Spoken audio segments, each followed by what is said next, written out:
Bonjour à tous, Julien Chalifour, responsable scientifique pour la réserve naturelle nationale de Saint-Martin. On m'a demandé de vous refaire une petite présentation sur le contexte particulier de notre île.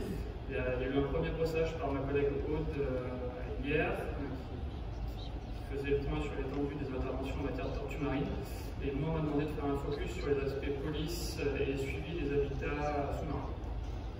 Tout d'abord, pour repasser le cadre géographique et un petit peu historique aussi de notre territoire, on est une toute petite île, donc plus petite que Marie-Galante, pour ceux qui connaissent, un peu moins de 100 km², qui a la spécificité d'être séparée en deux avec deux territoires, un territoire hollandais et un territoire français, depuis 1648, le traité de Concordia. La légende veut que pour la répartition des terrains, on ait fait courir un coureur français et un coureur hollandais, et que le coureur français ait fait boire le hollandais, lui ayant pris de la bière, le hollandais du rhum, et qu'à leur point de rencontre, ils devaient courir jusqu'à la mer et se rencontrer pour matérialiser la frontière. Du coup, les Français ont 2 tiers de l'île et les Hollandais un seul. Voilà pour le contexte. C'est une collectivité territoriale qui gère une grande part des compétences, à part la compétence en environnement qui reste du domaine de l'État, ce qui fait qu'on a une antenne territoriale DEAL à laquelle est rattachée donc, la gestion de la réserve. Voilà. C'est aussi une île qui est ultra connectée, dans le sens où on a 2 aéroports, un aéroport international côté hollandais, un aéroport régional côté français, mais aussi 2 ports de croisière et 2 ports de commerce. Quand en Guadeloupe ou en Martinique, on peut avoir un bateau de croisière par jour, nous, ça nous arrive très fréquemment d'en avoir 6 dans la même journée. Plus de 2 millions de touristes fréquentent l'île chaque année. Donc c'est un territoire qui a un contexte très particulier, un plateau marin qui est partagé avec l'île d'Anguille et Anguilla ici au nord, Saint-Martin, Sint-Maarten, la partie hollandaise, et Saint-Barthélemy. Ce qui fait qu'on a ce qu'on appelle une double insularité, on a un isolement géographique très fort et en même temps on est sur des voies migratoires, qu'elles soient aquatiques ou aériennes, pour les oiseaux, les mammifères marins, les tortues marines. Donc un contexte qui aboutit à une grande diversité biologique.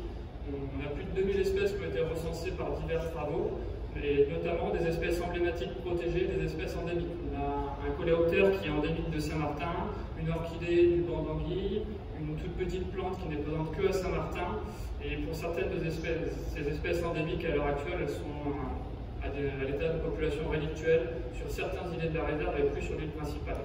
Donc il y a un fort enjeu biodiversité soumis à de grosses pressions dues à la fréquentation, au développement de l'habitat, de l'urbanisation de la population sur les 60 dernières années.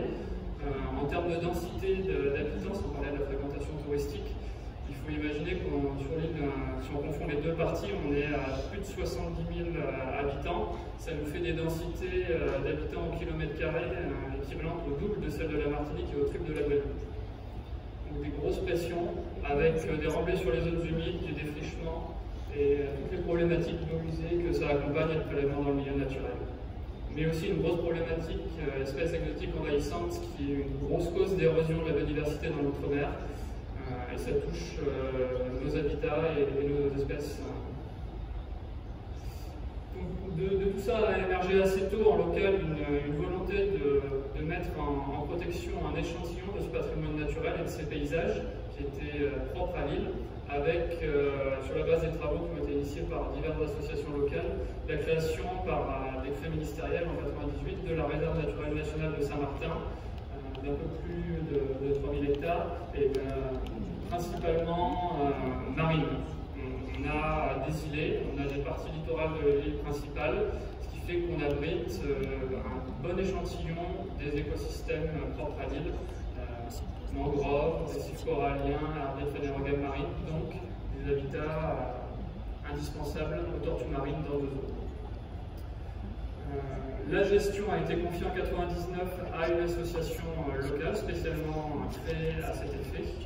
Et cette association est en convention pour la gestion de cet espace naturel protégé avec l'État. On a aussi longtemps géré les espaces du conservatoire du littoral qui peuvent se trouver en dehors de la réserve, mais à l'heure actuelle, ce n'est plus le cas pour des différences d'objectifs de gestion. On a un budget annuel qui avoisine les 600 et 800 000 euros. Là-dessus, il y en a à peine 50% qui relèvent de la dotation annuelle de fonctionnement attribuée par l'État. Donc une de nos missions est aussi d'aller chercher des fonds complémentaires, et on a notamment par arrêté préfectoral qui encadre les activités commerciales au sein de la réserve une redevance sur les activités commerciales qui nous permet de financer nos actions de gestion et surtout nos actions d'acquisition de connaissances. Pour faire tout ça, on a à l'heure actuelle 8 salariés, mais dans les faits, on n'est que 6 à l'heure actuelle pour diverses raisons. Et voilà, avec la dotation, on ne pourrait pas rémunérer ce personnel et ça pose d'autres problématiques, notamment en termes de police que je vais aborder par la suite. Nous en sommes à notre deuxième plan de gestion qui aujourd'hui est de 10 ans, se focalise sur 14 objectifs déclinés en 125 actions, beaucoup d'actions qui relèvent du scientifique, sachant que le pôle scientifique, en fait c'est moi. Il y a un personnel permanent pour le pôle scientifique. Aude qui m'accompagne aujourd'hui, elle est en fait financer son poste sur des projets avec subventions exceptionnelles, complémentaires, et donc d'année en année on est obligé de chercher des actions et donc des financements pour conserver Aude au sein du personnel. Donc ça c'est une grosse problématique et je reviendrai à la fin par rapport notamment avec le développement des aires marines protégées qui a été évoqué en introduction. Donc ça c'est une de nos grosses problématiques. On a un conseil de gestion, comme ça a été évoqué à Mayotte et dans divers autres aires marines protégées, qui est présidé par le préfet, et on a un conseil scientifique avec des experts qui peuvent être en local, mais surtout en dehors de l'île, puisque malheureusement en local, on est le quasi seul acteur de l'environnement associatif. Il y a un tissu très réduit, et à Saint-Martin, tout s'organise autour du tourisme. Et il y a beaucoup de choses qui sont à Saint-Martin développées plus à titre opportuniste autour de l'économie et pas vraiment de la valorisation à la fois culturelle et environnementale. Nos missions en termes de police et de sensibilisation, c'est celle des agents des réserves. Donc on a au sein du personnel 5 agents commissionnés assermentés, peut-être une 6e prochainement. Pour cela, il faut que le personnel soit en CDI. Sinon, il n'a pas accès à la formation de commissionnement qui est d'environ 3 semaines, ça peut fluctuer. Derrière ça, s'il valide son examen de commissionnement, il peut ensuite aller prêter serment et exercer des missions de police pour constater des infractions. Dans le cadre d'une association, nous ne sommes pas fonctionnaires, donc nos missions de police elles sont relatives au code de l'environnement, mais elles sont restreintes par rapport à celles d'un fonctionnaire. On peut constater des faits, on peut rédiger des procès-verbaux, rédiger des timbres amendes, des amendes forfaitaires, on peut faire des saisies, auditionner des mises en cause, relâcher dans l'environnement des animaux, mais par contre il y a plein de choses qu'on n'a pas le droit de faire. On n'a pas de moyens de rétention des personnes lors du constat d'une infraction. On ne peut pas exiger d'avoir une preuve de l'identité, donc on est obligé de prendre sur parole le mis en cause quand on lui demande son identité. On lui demande gentiment s'il veut nous présenter des identités, mais s'il refuse, on pourra juste le notifier dans la procédure et ça constitue une infraction. Et on devra faire appel à la gendarmerie pour avoir une véritable confirmation. On ne peut pas perquisitionner un véhicule ou un domicile clos, on ne peut pas rentrer sur une propriété privée, même si elle est dans la réserve. Etc., etc. Il y a beaucoup de restrictions qui peuvent représenter des freins à une constatation de fait et surtout derrière à sa conduite, sauf à réussir à motiver notre supérieur en termes de police, à savoir le procureur, qui peut demander des compléments d'enquête qui peuvent être réalisés à ce moment-là par la gendarmerie, que ce soit brigade nautique ou que ce soit les agents terrestres. Ça amène à développer des compétences spécifiques au code de l'environnement et à nos enjeux de conservation locaux. Et très souvent, dans le cadre de nos collaborations étroites avec les services qui sont en charge de faire de la police de l'environnement, ça peut inclure les municipalités, donc nous c'est la collectivité, ça peut inclure la gendarmerie, l'OFB, les affaires maritimes, les douanes, etc. On fait appel à nous vis-à-vis de notre expertise dans ce domaine, notamment pour tout ce qui est reconnaissance d'espèces, connaissance des habitats, etc. Puisque souvent ils n'ont pas ce bagage qui permet de vraiment qualifier les faits et de qualifier aussi des fois l'importance des retombées des faits pour rédiger les procédures. Donc on organise assez souvent des réunions, des actions de sensibilisation Pour que cette collaboration soit étroite, notamment quand on a besoin de renforts sur le terrain de gendarmerie, ça passe notamment par les comités d'entreprise, entre guillemets, mais par les actions avec les familles des gendarmes, on fait des interventions de sensibilisation, etc. Et comme ça, derrière, quand on les sollicite, il y a en général beaucoup plus de réponses favorables. Voilà. Donc, sur le terrain, ça se concrétise quelquefois. Par exemple, les gendarmes nous appellent parce qu'ils sont en perquisition dans le cadre de trafic de stupéfiants, mais dans le congélateur, comme sur la photo en bas, ils ont retrouvé des morceaux de tortue, puisque les trafics sont multiples des fois, sur des petits territoires. En termes de suivi des habitats, et donc des habitats d'alimentation des tortues marines à Saint-Martin, ça nous sert aussi à évaluer la conservation de ces écosystèmes qui sont déjà aussi des enjeux dans notre plan de gestion. On réalise des suivis de stations coralliennes et de stations d'herbiers sous-marins. Donc là, sur la carte, vous avez une répartition en rouge des stations coralliennes et en vert des stations d'herbiers, sachant qu'on a une majorité de stations qui sont dans l'aire marine protégée et d'autres qui sont, à titre de comparaison, en dehors de l'aire protégée.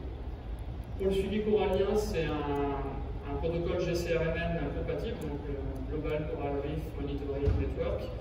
C'est un protocole qui a été standardisé par des experts au niveau international, qui est nous en intermédiaire plus, qui pourrait passer en expert, mais nous n'allons pas jusqu'à l'espèce pour des raisons de compétences des opérateurs en plongée, puisqu'on fait appel aux gardes qui doivent être des scaphandriers pour réaliser des suivis en plongée, et qu'ils n'ont pas le bagage scientifique et pas nécessairement le temps d'être formés de manière très approfondie pour réaliser ces suivis. C'est le cas dans des petites équipes comme la nôtre sur des aires protégées réduites. Ce qu'on a développé aux Antilles, c'est le réseau des réserves, où en fait, déjà pour simplement répondre aux contraintes réglementaires de la réalisation de suivi en plongée dans le cadre du Code du travail, on mutualise les moyens. À Saint-Martin, on a eu jusqu'à cette année la chance d'avoir une équipe qui était assez complète, où on pouvait réaliser nos suivis en autonomie, mais nos homologues de Petite Terre en Guadeloupe ou de Saint-Barthélemy n'avaient pas des équipes de scaphandriers suffisantes pour réaliser les suivis. Donc il pouvait être 3 éventuellement scaphandriers, mais ça voulait dire revenir 2 fois pour faire le suivi d'un seul site, ce qui complique un peu la tâche.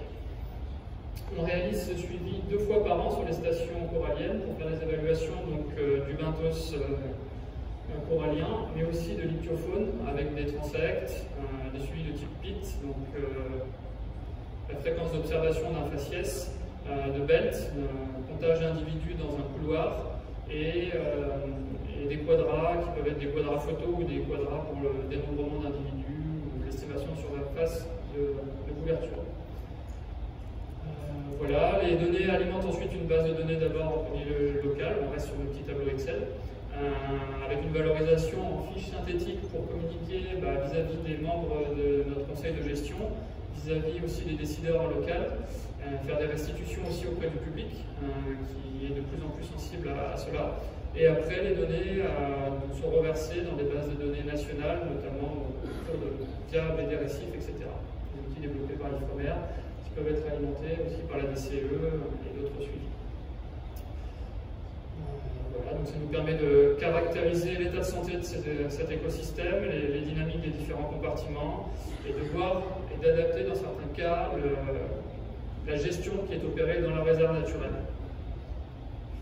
Pour les suivis d'herbiers, on est un petit peu sur la même chose, on est sur des programmes standardisés de protocoles qui ont été développés donc, en collaboration avec les experts, que ce soit au sein du FRECOR, avec l'Observatoire, dans le cadre d'une thèse, que ce soit dans le cadre de la DCE et du réseau des réserves. Suivi du benthos fixe, dénombrement de la densité des plants par espèce, des espèces envahissantes. À Saint-Martin, on a 4 stations qui sont en fait divisées en sous-stations, donc on a 3 radiales à chaque fois pour une station. On fait du quadrat, du belt, etc. Là, on a un petit peu moins de plongeurs, puisque c'est un petit peu moins exigeant en termes d'efforts d'observation, et c'est valorisé de la même manière. J'en ai fini principalement avec ma présentation. Je voulais juste rebondir sur la présentation introductive sur la course à la mise en protection, la création d'aires marines protégées. C'est un sujet qu'on a déjà évoqué avec tous nos homologues au niveau national. lors de rendez-vous nationaux sur les aires marines protégées. C'est créer de l'aire marine protégée, c'est bien, mais de l'aire marine véritablement gérée et auquel on